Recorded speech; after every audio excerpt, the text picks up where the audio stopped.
Olá, meus amigos, tudo bem? Estamos aqui hoje para gravar mais uma aula de Direito Processual do Trabalho.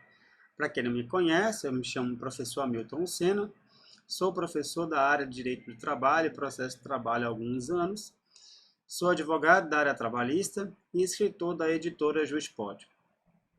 Bom, o tema escolhido de hoje foi o tema sobre pedidos não liquidados na petição inicial. Então, vamos estudar tudo sobre pedidos não liquidados na petição inicial. Introdução. Vejamos o que diz o parágrafo 1º do artigo 840 da nossa CLT. Ele diz o seguinte: sendo escrita a reclamação, deverá conter a designação do juízo, a qualificação das partes, a breve exposição dos fatos de que resulte o dissídio, o pedido, que deverá ser certo, determinado e com a indicação do seu valor, a data, a assinatura do reclamante ou seu representante. Nós temos aqui os requisitos da petição inicial exigidos pela nossa CLT.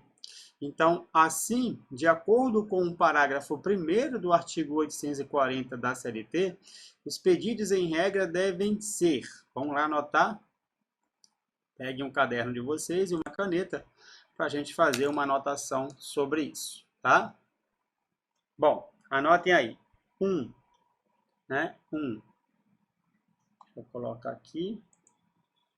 Pronto. 1.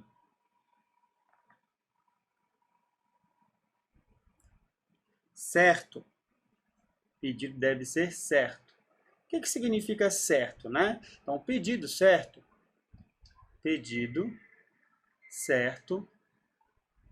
é aquele que é explícito,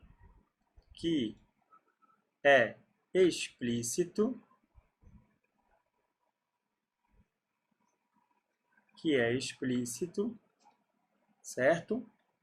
Vírgula, não podendo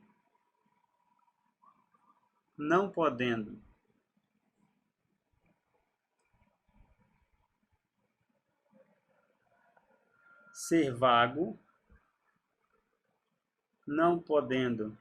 vago, vírgula, implícito,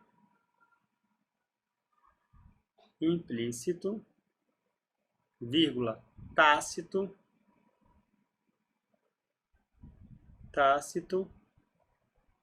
e genérico. Opa, deixa eu pegar aqui a borracha para apagar. E genérico, né?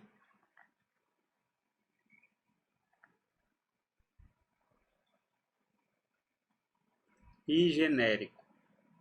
Ok? Ou seja, vírgula, o pedido deve estar expresso, o pedido deve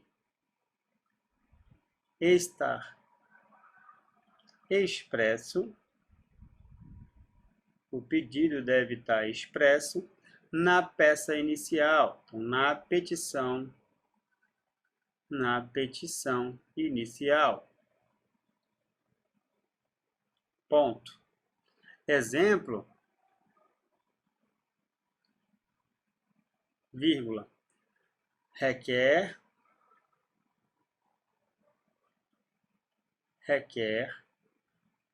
que a reclamada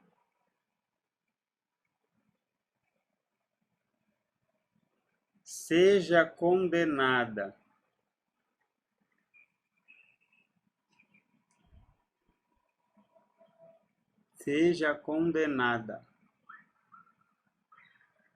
a pagar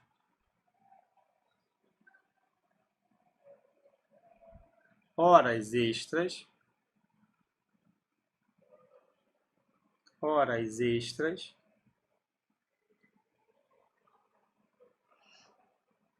adimplidas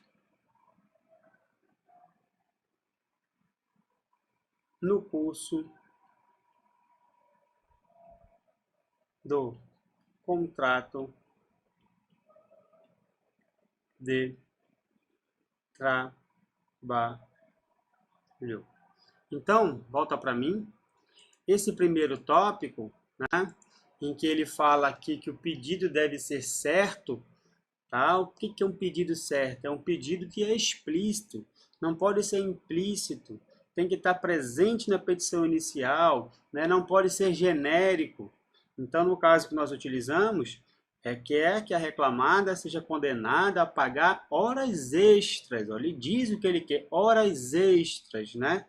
Do período contratual que não foi pago, que não foi adimplido. Ok? Vamos voltar para a tela branca para escrever o nosso segundo item. No segundo item, ele coloca lá determinado. Determinado. Então, pedido determinado é aquele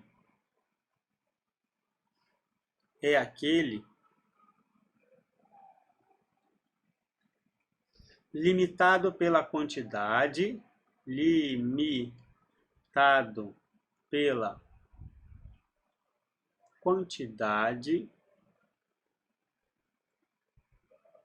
limitado pela quantidade, ou seja,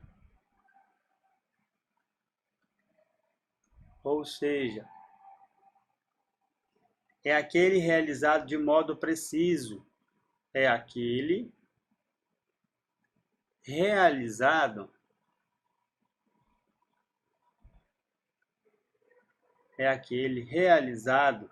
de modo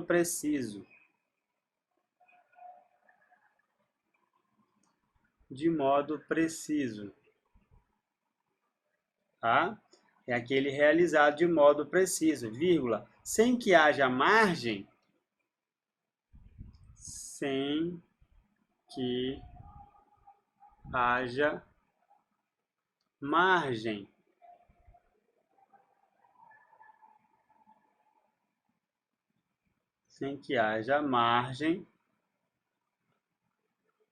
para interpretação,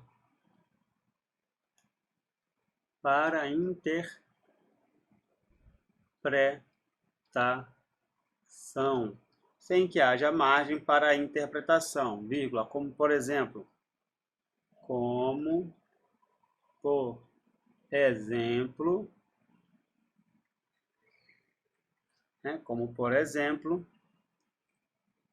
requer a condenação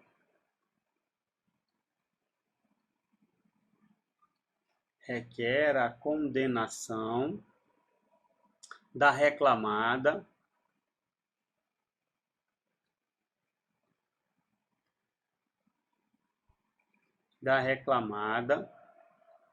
em 10 horas extras,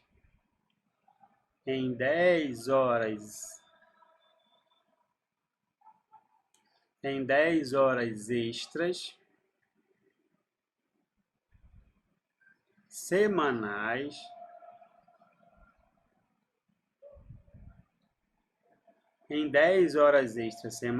com adicional de 50%,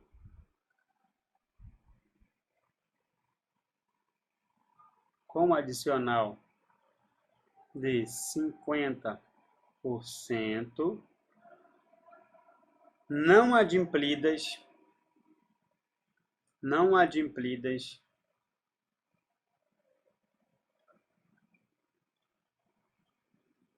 no curso do contrato.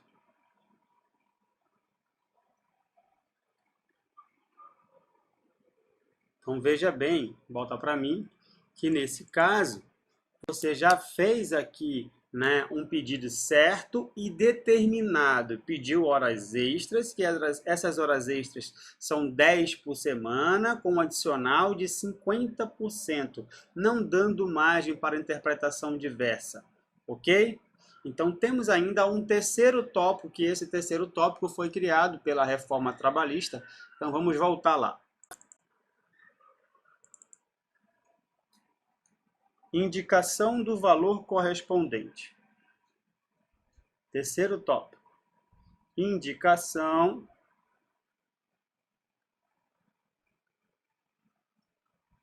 do valor correspondente, tá? O que significaria, né, indicação do valor correspondente? Então, vamos lá. A parte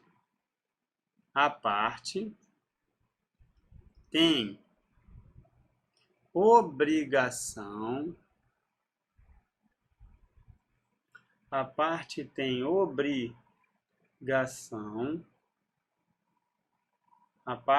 obrigação de indicar o valor que pretende receber, de indicar o valor que pretende receber, indicar o valor, né, que pretende receber, em razão de cada pedido, em razão de cada pedido,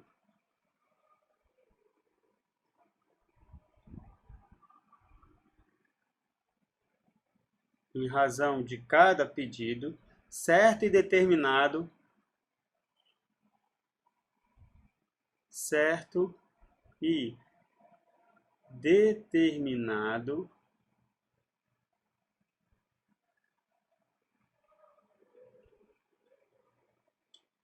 que formular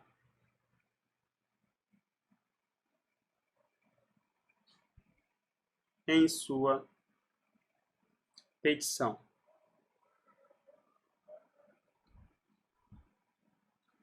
Ponto. O parágrafo primeiro do artigo 840 da CLT, tá? O parágrafo 1º do artigo 840 da CLT, em momento algum,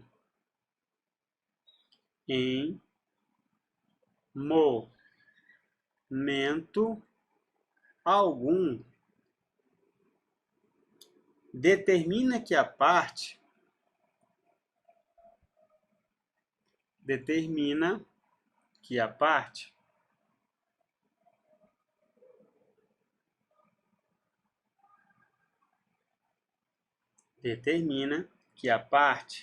está obrigada a trazer memória de cálculo, está obrigada a trazer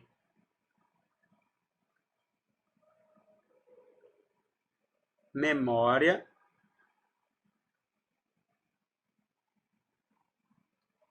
de cálculo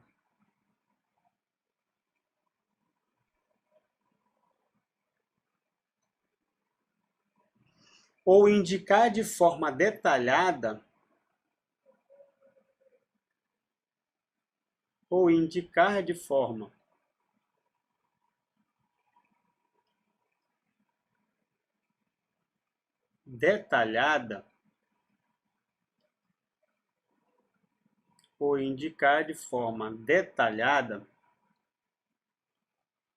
os cálculos de liquidação que a levaram,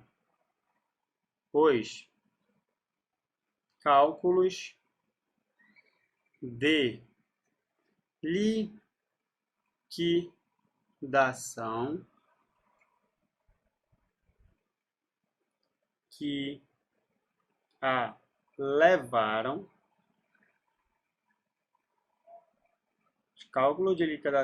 levaram, a atingir o valor, a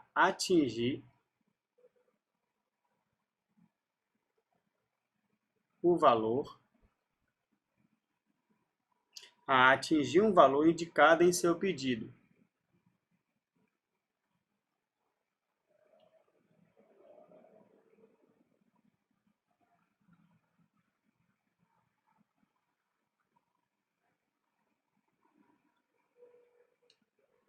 a atingir o valor indicado no seu pedido. Ponto. Desta forma,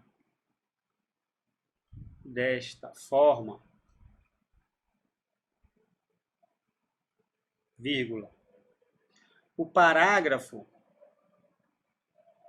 2º do artigo 12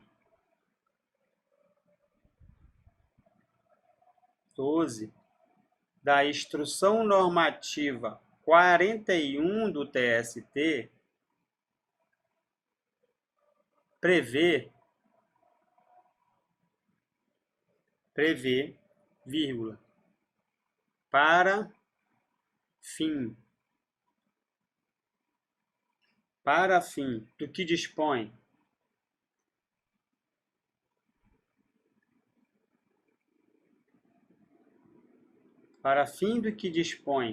o artigo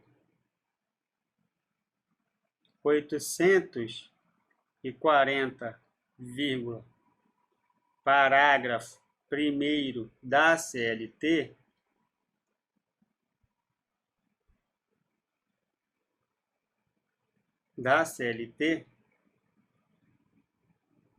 e também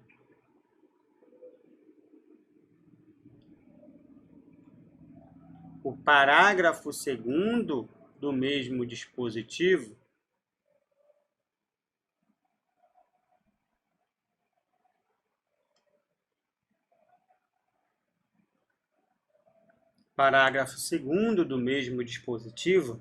vírgula, o valor da causa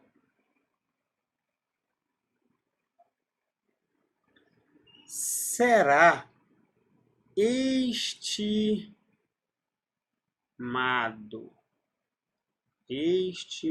Vou até grifar aqui porque essa palavra é importante. Será estimado, vírgula, assim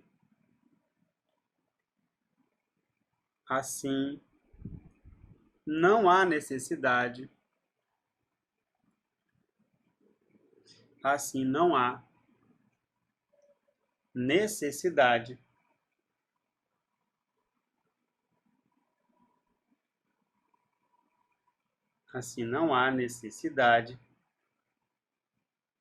de precisão de cálculos.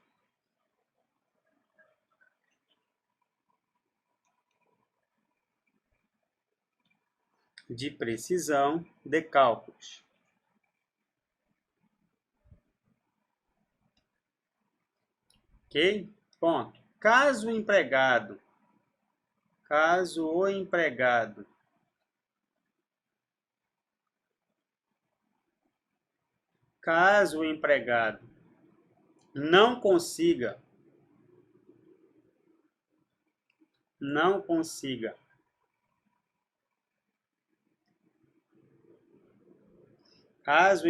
não consiga liquidar o valor exato,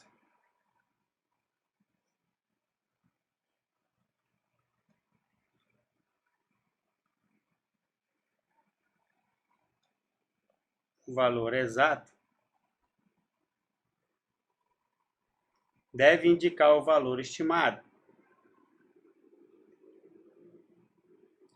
Indicar o valor estimado.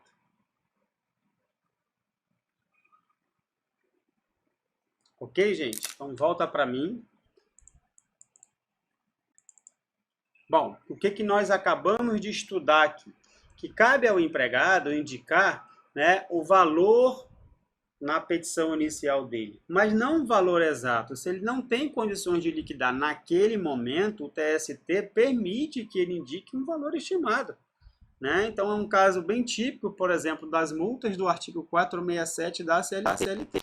Não tem como o reclamante, na sua petição inicial, indicar, né, com exatidão o valor da multa do artigo 467. Por qual motivo?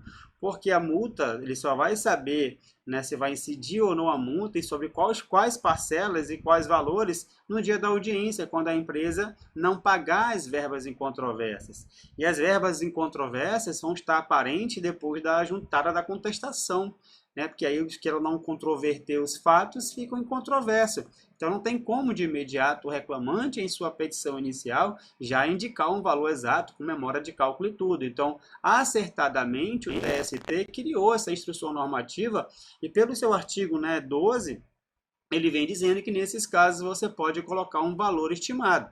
E aí, né, continuando aqui, o TST recentemente, ó, em 12/3/2021, decidiu dessa mesma forma. Né? Então, eu coloquei o julgado para vocês aqui na íntegra do ministro José Roberto Freire Pimenta.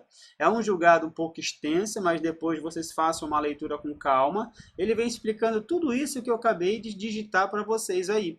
Né? Que é importante ter o valor, mas se não souber o valor exato, você pode colocar o valor estimado. Tá ok?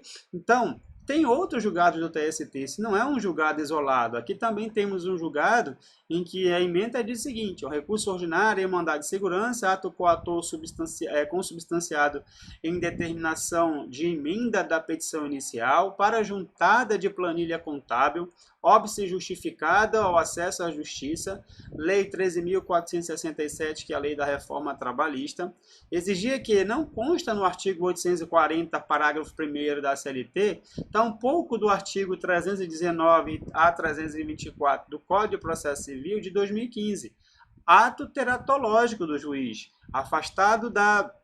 afastamento da aplicação da OJ 92, da SDI 2 do TST, segurança concedida. Então, foi concedido aqui, né, a hipótese de a pessoa continuar com o processo sem ter que liquidar com exatidão. Ok? Então, aqui mais embaixo, nós temos mais um julgado do TST, esse aqui foi de 2019, da ministra Maria Helena. Nós temos mais um que é de 2015, do ministro Luiz Felipe Vieira de Mello Filho, né? Então, importante, tá? Nosso próximo tema é a inépcia da inicial. O que acontece se eu não liquidar o pedido? Tá? Se eu não liquidar o pedido, eu vou ter uma inépcia da petição inicial. Então, bora escrever aí, gente. Tá? Bora escrever. Peguem lá nossa tela. Deixa eu mudar aqui para a tela branca para a gente escrever mais um pouco. Tá? Então, vamos lá. Coloquem aí. Caso o pedido não esteja certo, então vamos lá. Caso o pedido não esteja certo, vírgula, determinado, certo, determinado, e com a indicação do valor correspondente,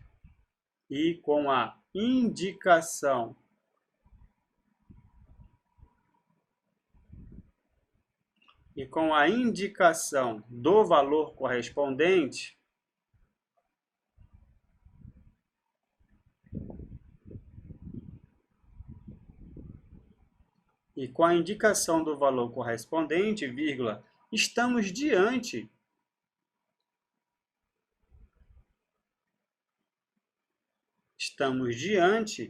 de uma inépcia.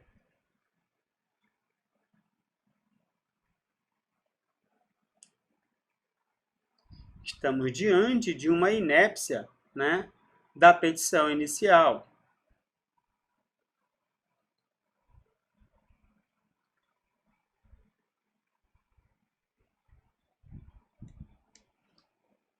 Então, estamos diante de uma inépcia da petição inicial, ok? Volta lá para a gente, né, fazer umas explicaçõezinhas, tá? Volta para o nosso quadro. Então, veja bem, aqui, ó, né, cito as palavras do professor Mero Batista Mateus da Silva, né, um excelente doutrinador, juiz do trabalho, que tem uma CLT comentada muito boa. Ele coloca no livro dele o seguinte: pela primeira vez no processo do trabalho, surge uma referência direta à possibilidade de inépcia da petição inicial. O parágrafo 3º do artigo 840 refere expressamente à extinção dos pedidos sem resolução de mérito, em caso de desatendimento das exigências de clareza e fundamentação do pleito inicial. A inépcia tinha larga aceitação no processo de trabalho, mas, vez por outra, outras barravam interpretações subjetivas de magistrado de todos os graus, sobre o maior ou menor rigor com que a petição, né, inicial deveria ser tratada. Se os problemas da petição inicial forem o valor da causa e a precisão dos pedidos, a tendência é que a inépcia seja declarada, porque passar a constar formalmente, né, do artigo 840 da CLT. Tá? E aí temos também, ó, alguns julgados nesse sentido. Tá? Vejamos nesse mesmo sentido a jurisprudência. O rito sumaríssimo, petição inicial, pedido ilíquido, arquivamento da reclamação. O outro aqui, inépcia da petição inicial, pedido de não liquidar, desapontamento de valor simbólico, emenda inicial não entendida, extinção sem resolução de mérito, sentença mantida. Né?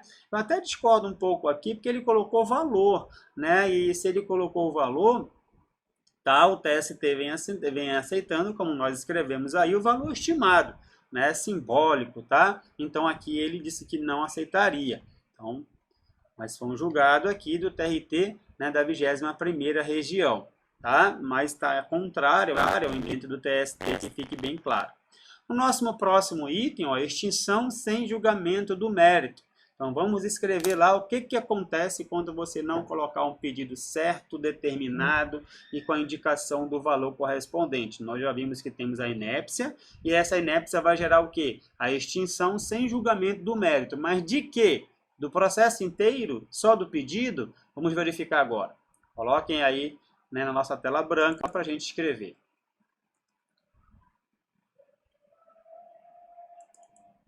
Bom, escreva aí, ó, no rito ordinário, no rito ordinário,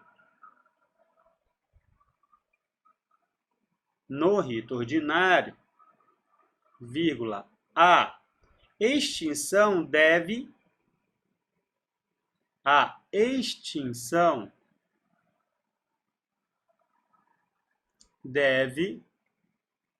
restringir-se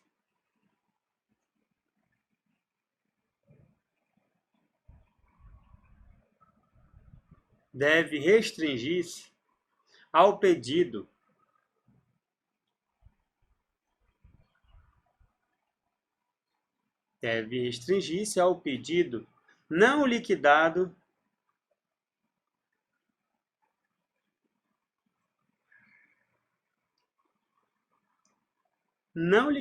pelo autor da ação. Restringir-se ao pedido não liquidado. Estou falando de qual rito? Rito ordinário, causas acima de 40 salários mínimos. Tá ok? Vírgula, diferente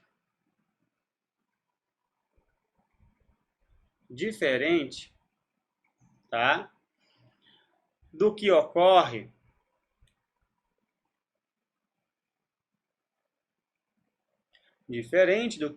no procedimento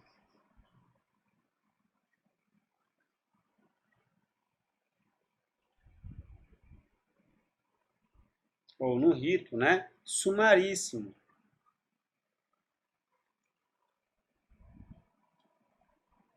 Diferente do que ocorre no procedimento ou no rito sumaríssimo. Conforme entendimento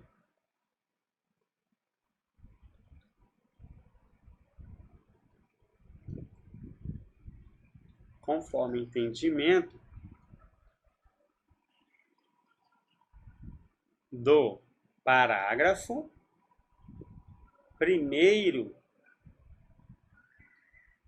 do artigo 852B, né, 852B da CLT. Então, em resumo, rito ordinário e rito sumaríssimo.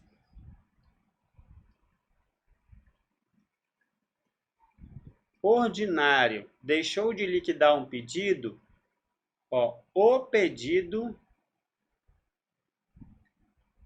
é extinto. sumaríssimo deixou de liquidar o pedido, a ação por inteiro é extinta. Ok, pessoal? Então, volta para mim. Né? Volta para mim.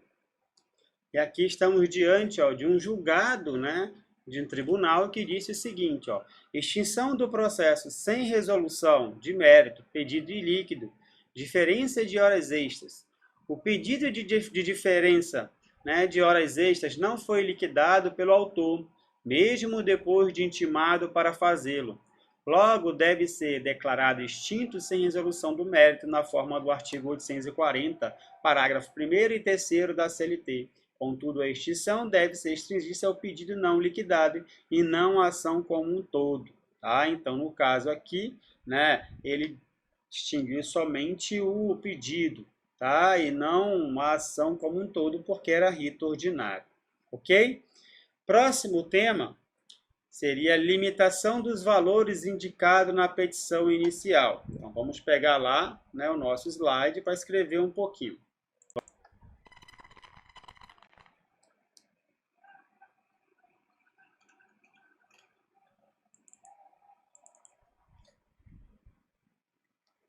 Vamos lá. Escrevam aí. Caso o peticionante... Vamos lá. Caso o peticionante... Caso o peticionante já indique os valores... Já indique os valores na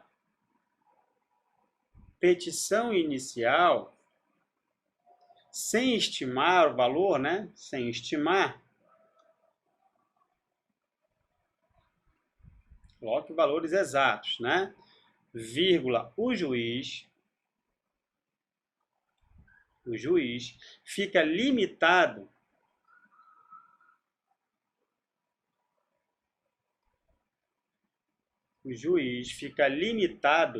aos valores indicados, aos valores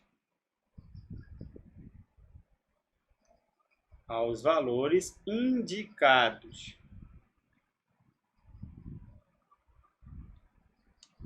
Aos valores indicados, vírgula, mesmo que no decorrer do processo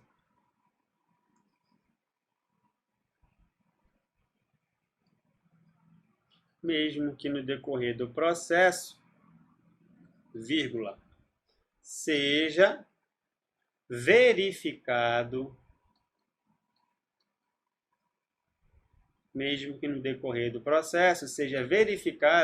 que o peticionante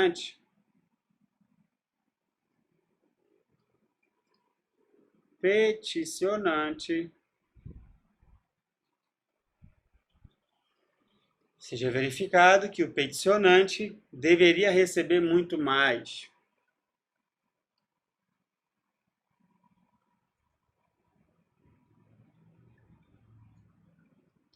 Deveria receber muito mais, né, do que ele solicitou.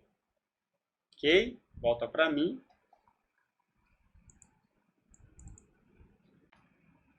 Então, no caso aqui, gente, tá?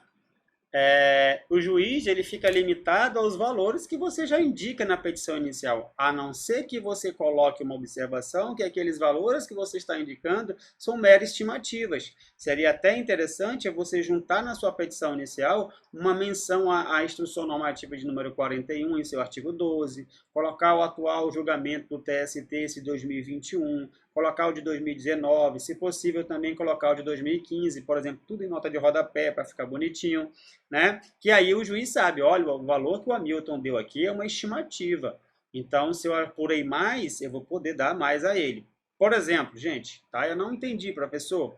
Às vezes você faz um atendimento no seu escritório, você atende um reclamante, e esse reclamante conta alguns fatos para vocês, mas não conta com as precisões, porque ele esquece, ou às vezes não tem conhecimento, né? E ele, vamos lá, coloca que fazia tantas horas extras. Só que, na verdade, no processo, quando foi apurar o cartão de ponto, tinha 3 vezes mais horas extras do que o reclamante narrou ali para você e que você fez a petição inicial. Então, se você já liquida sem colocar a observação que o valor é estimado, o juiz, ao apurar aquele cartão de ponto ali, né, por meio do contador da vara, ele não vai poder, né, julgar mais conforme o contador apurou. Ele vai ficar limitado ao valor que o reclamante pediu. Por quê? Porque ele está satisfeito com aquele valor. Então tem que ter um cuidado muito grande. Isso acontece em processos de hora extra com muita frequência, tá? Então vamos lá continuando aqui, que inclusive eu coloquei muitos julgados sobre esse tema. Vamos passar aqui. Cadê? Voltei lá. Vou descer um pouquinho mais que eu estava subindo. Aqui. Né? Ó, legislação. O juiz decidirá o mérito nos limites propostos pelas partes, sendo-lhe vedado conhecer de questões não suscitadas a cujo respeito a lei exige iniciativa da parte. Artigo 492 da CLT. É vedado ao juiz proferir decisão de natureza diversa da pedida, bem como em objeto diverso do que foi demandado. Então, nós temos 2 dispositivos do CPC que falam bem sobre isso. Tá? Temos ainda a jurisprudência farta do TST. Tá? Vamos verificar aqui. Ó. Recurso de revista, acórdão regional publicado na Vigência das Leis tais e tais, julgamento ultra petita, limitação da condenação aos valores atribuídos a cada um dos pedidos da petição inicial, transcendência política reconhecida, conhecimento e provimento. Então, aqui, ó, julgado de 16/4/2021, muito recente, né? Nós estamos gravando a aula agora no dia 20, né, do 4 de 2021, então julgado de poucos dias atrás. Temos, inclusive, uma decisão no informativo 219 do TST nesse mesmo sentido, né, que também foi de 2020. Ó. Temos ainda, né, outro julgado de 2019, mais um julgado no mesmo sentido, de 2017, outro julgado de 2019, e assim por diante. Tem vários julgados, eu coloquei aqui para ilustrar, porque é majoritário, né, o entendimento do TST. Ok? Daí chegamos a um ponto, gente, chegamos a um ponto em que é impossível, segundo a doutrina e a própria jurisprudência, emendar a petição inicial nos casos, tá? Nos casos em que você deixou de liquidar um pedido. Tá? Então vamos escrever aí, vamos para a nossa tela branca, por favor.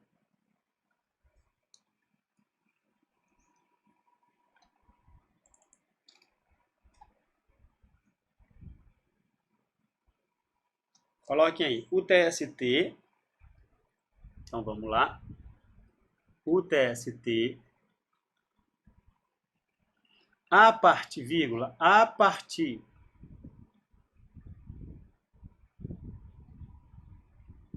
da vigência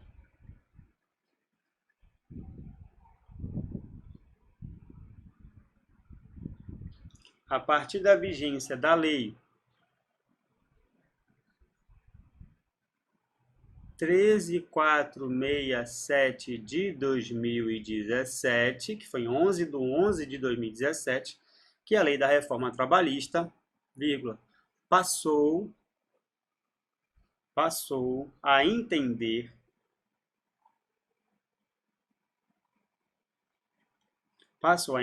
que não se procede à emenda, né? Não se procede à emenda. Não se procede à emenda da petição inicial,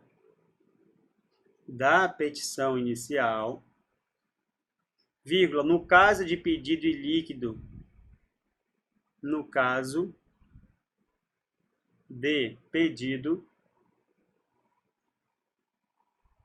ilíquido,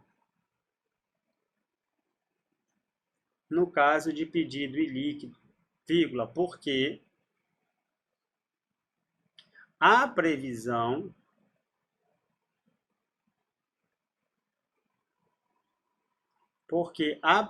expressa de extinção a previsão expressa de extinção da ação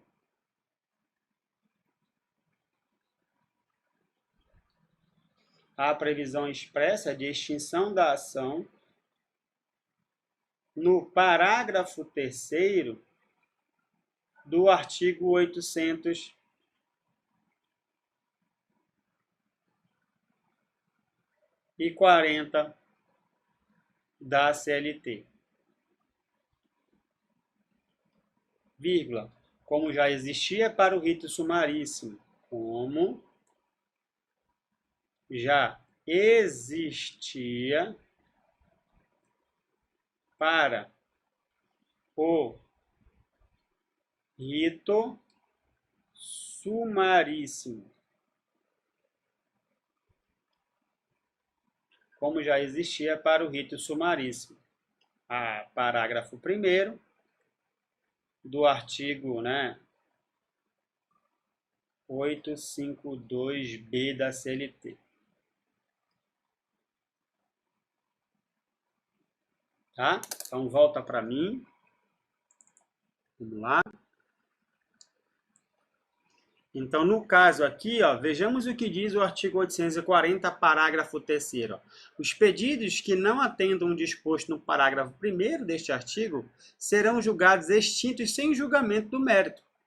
Nesse sentido, cito a doutrina e também a jurisprudência, que falam sobre o caso. Então, lá vem a doutrina. No outro giro, é preciso reconhecer que, a partir da vigência da Lei 13.467, a norma processual trabalhista não é mais omissa quanto a este ponto, impondo expressamente a extinção do feito sem resolução do mérito para o caso dos pedidos em desatendimento aos requisitos do parágrafo 1º do artigo 840 da CLT, sem cogitar de emenda da petição inicial, numa disposição que em muito se assemelha àquela prevista pelo parágrafo 1º do artigo 852B da CLT.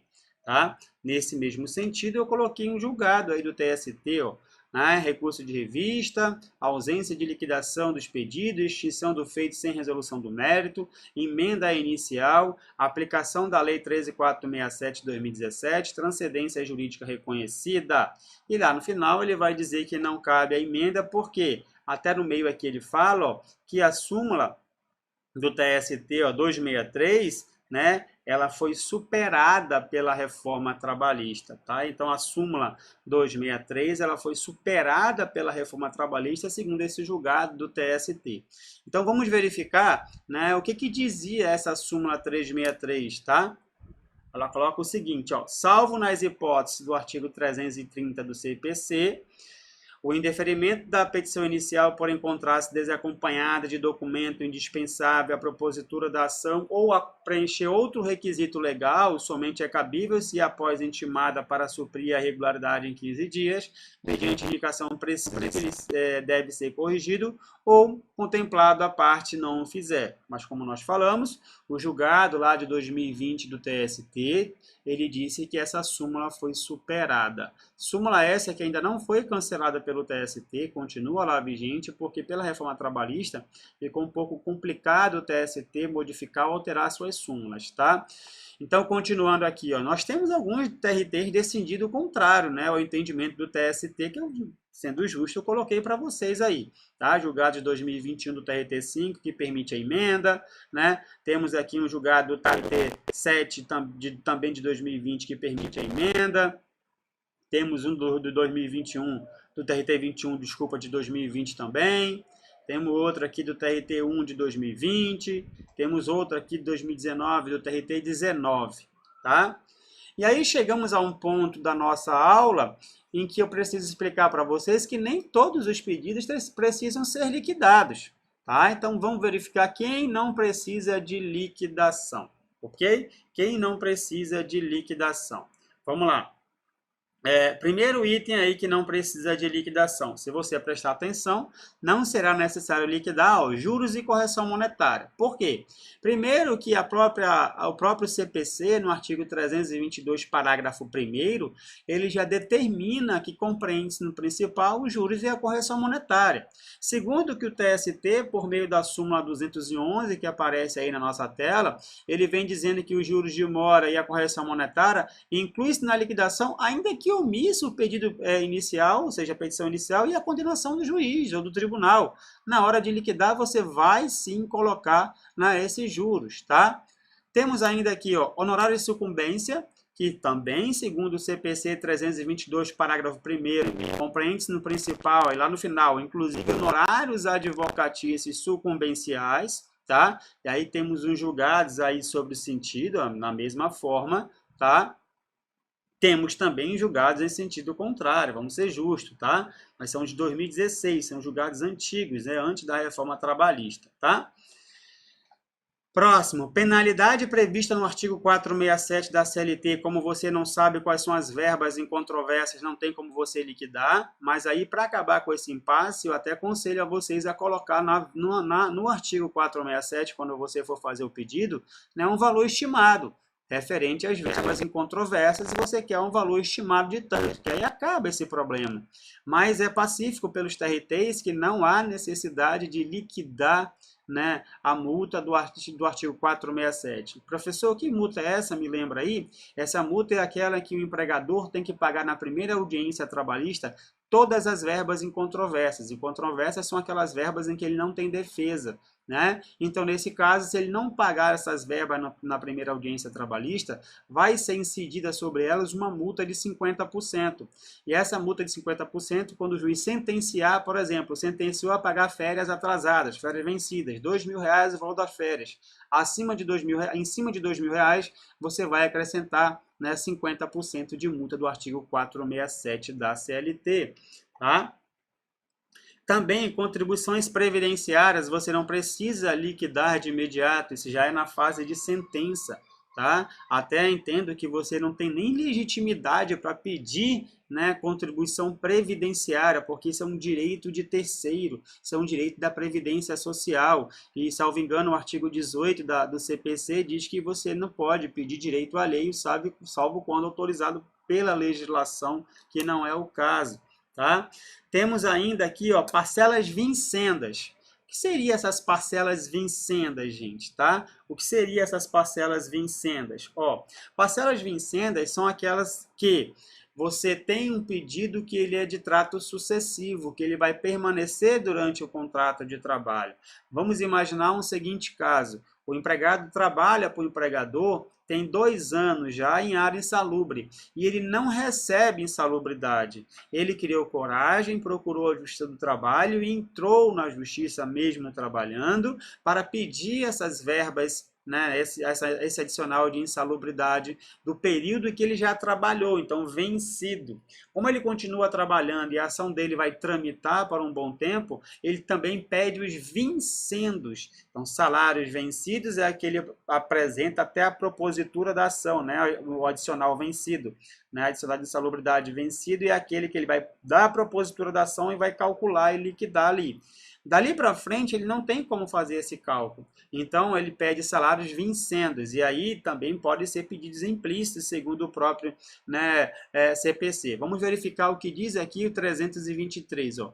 Na ação que tiver por objeto o cumprimento de obrigação em prestações sucessivas, essas serão consideradas incluídas no pedido, independentemente de declaração expressa do autor, e serão incluídas na condenação enquanto durar a obrigação, se o devedor,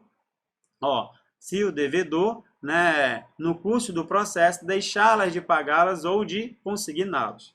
Segundo o grande mestre Marinoni, explicando sobre o tema, ele fala o seguinte, tratando-se de obrigação com prestações sucessivas, basta que o autor formule pedido para que sejam cumpridas as prestações que já venceram, não sendo a ele necessário expressamente pedir que o réu seja condenado a adimplir as prestações que ainda vão vencer, que não venceram, né, vão vencer, mas que provavelmente vão vencer sem que sejam cumpridas, para que se considerem incluídas no pedido todas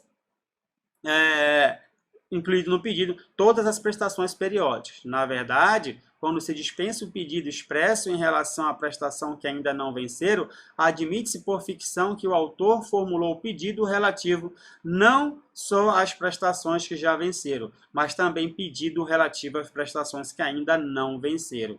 Então, pessoal, espero que tenha ficado claro para vocês aqui, né, a explicação de pedidos não liquidados na petição inicial. Então, você pode liquidar pedidos, você pode colocar valores estimados, existem pedidos que não precisam ser liquidados de imediato, né, como nós vimos. Então, nós encerramos nossa aula por aqui. Desejo a todos, né, um bom estudo. Não esqueça de curtir aí o vídeo e seguir a gente no canal. E, se possível, mandar esse vídeo para algum colega que precisa saber dessas informações. Até mais!